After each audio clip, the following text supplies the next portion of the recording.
What is up, XRP community? Welcome back to another video. Some very exciting news today. The lawsuit could really be over, and this is not clickbait.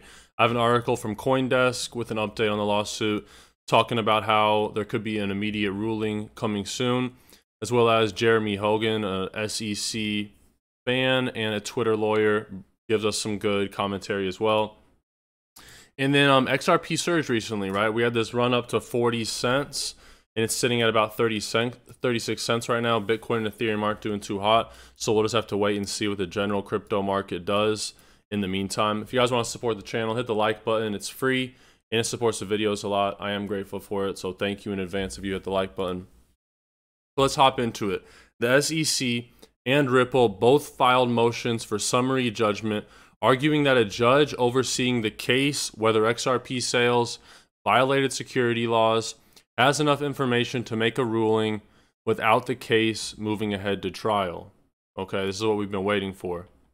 The US SEC and Ripple Labs each want a federal judge to rule either that the crypto company affiliated with XRP violated federal securities laws or not, and to dismiss it. The SEC and Ripple both, keyword both, filed motions for summary judgment in the court, asking Judge Annalisa Torres to make a ruling based on the arguments with the accompanying documents. The documents were posted to a court database on Friday. And it talks about why the SEC sued Ripple Labs. The SEC argued, among other things, that various statements by Ripple executives demonstrate that Ripple sold XRP.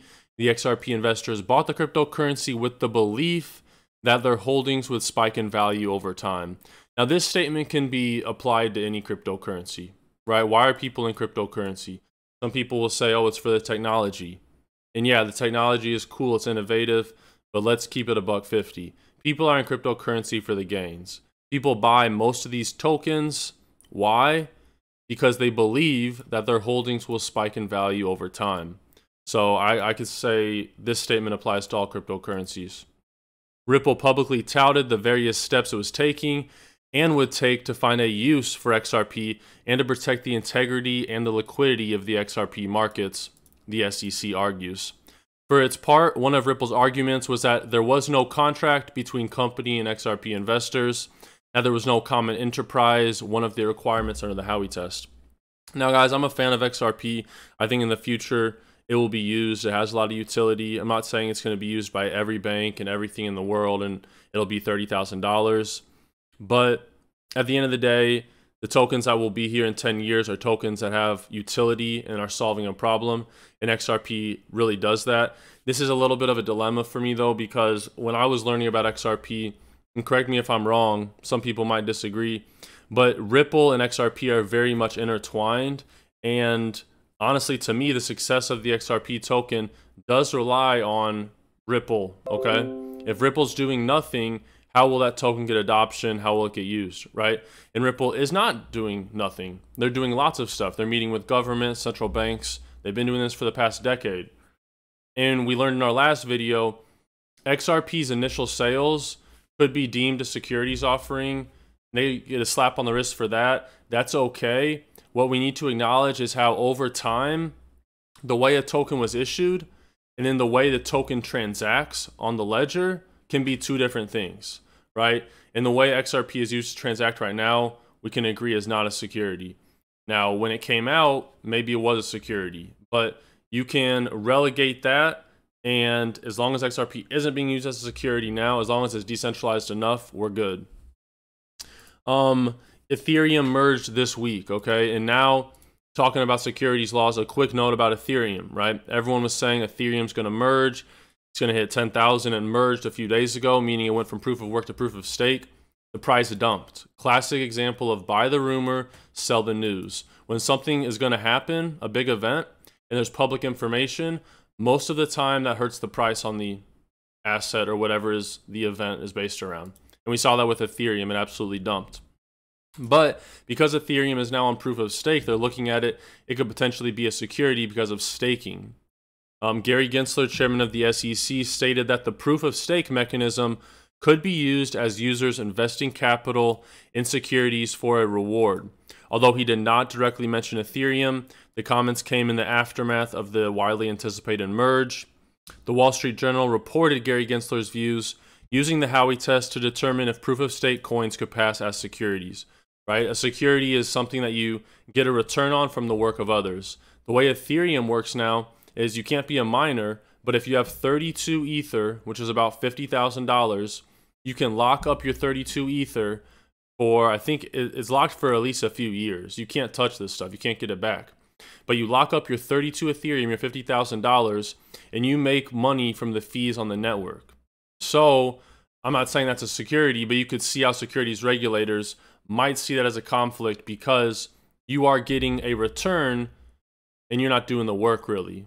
But you could argue you are doing the work because you staked that capital and you are a validator node because of that. So it's just an interesting situation they're going to need to look into. Proof of work, mining crypto is the past. Proof of stake is the future. Consensus mechanisms, like what Ripple does with XRP, is the future. These energy efficient, these lean blockchains are what are going to be scalable, not Bitcoin. Okay? Just want to bring your attention to that. I found it interesting. In the SEC filing, so from Jeremy Hogan, I'll have a video tomorrow. Keep an eye out for that. He always has good content. He said, I just read the briefs and the SEC has got a couple big problems. First, the SEC experts agree that most of the changes in XRP price are due to market forces and not Ripple, right? If XRP was a security, the price action would be based off the people that are delivering the profits, Ripple, right? They don't. Look in this document. He concedes that since at least mid-2018, broader crypto trends explain more than 50% of XRP returns. In the final full 2 calendar quarters before the SEC filed this lawsuit, returns for Bitcoin and Ether can explain as much as 90% of XRP returns. In layman's terms, that means the movements in Bitcoin and ETH determine 90% of XRP's movements. And we kind of know this. Everything in crypto, for the most part, moves with Bitcoin and Ethereum. You can't really diversify. And take out Ethereum. Ethereum moves based off Bitcoin. Ethereum is like a leveraged Bitcoin position. So Bitcoin basically accounts for all the moves of these assets. What's Ripple doing to affect price? Nothing. Because there's no dispute that mostly all of the changes in XRP price come from market forces, the SEC cannot carry its burden of showing that XRP purchasers reasonably expected to obtain profits solely from Ripple's efforts. This is the Howey test, right? XRP purchasers must solely expect profit from the work of others, i.e. Ripple. Who are they expecting profits from? 90% is from Bitcoin's price movements. So this is pretty bullish stuff. The second thing, the SEC failed to get on record that any XRP purchaser heard Ripple's alleged marketing pitch. A big problem because it has the burden to prove everything here, right? The SEC needs to prove that XRP purchasers are doing this based off receiving future profits from Ripple, but they can't even prove that one XRP purchaser heard Ripple's alleged marketing pitch. It says, fifth, the SEC cannot and does not attempt to show that any purchaser actually encountered any of the public statements it cites.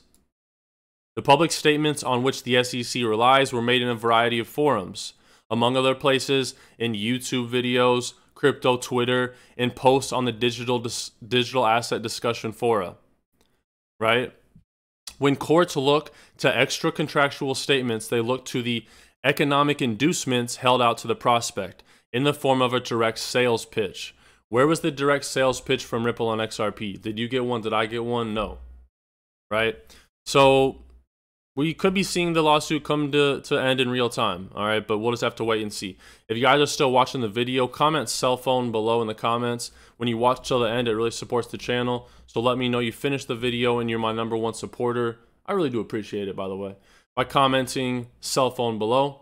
And subscribe if you're new. Hit the bell by hitting the bell next to the subscribe button. YouTube will let you know whenever I put up breaking news. Otherwise, don't do that if you don't want notification. God bless you guys. Have a great start to your week tomorrow. Take care of yourselves. Take care of your families. Until next time.